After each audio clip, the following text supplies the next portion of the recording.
সেদিন আমার চেম্বারে একজন রুগী এসে হাউমাউ করে কান্না করছিলেন। আমি অনেক কষ্টে তার কান্না থামালাম এবং ঘটনা খুলে বলতে বললাম। তিনি আমাকে জানালেন তার ১.৫ বছরের বেবির খেলনার সাথে তার সামনের দুটো দাঁতে আঘাত লেগে তার সামনের দুটো দাঁতে ফ্র্যাকচার হয়ে গেছে।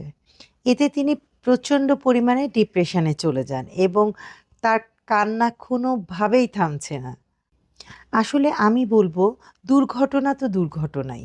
এরপর আমি তাকে কনভিন্স করি এবং জিরকোনিয়া ক্রাউন করে দেই। এরপর তিনি তো তার দাঁত দেখে মহা খুশি। কারণ তার অরিজিনাল দাঁত থেকেও অনেক সুন্দর হয়েছে তার জিরকোনিয়া ক্রাউন। কারণ তার অরিজিনাল দাঁত কিছুটা উঁচু ছিল এবং আমরা যখন জিরকোনিয়া ক্রাউন বসিয়ে দিয়েছি তখন আমরা সেই উঁচু দাঁতকে অনেকখানি নামিয়ে দিয়েছি। যার ফলে উনাকে আগের থেকেও বর্তমানে অনেক বেশি সুন্দর লাগছে। আর ক্যাপ এতটাই ন্যাচারাল হয়েছে যে কেউ ধরতেই পারবে না যে উনার দাঁতে ক্যাপ পরানো।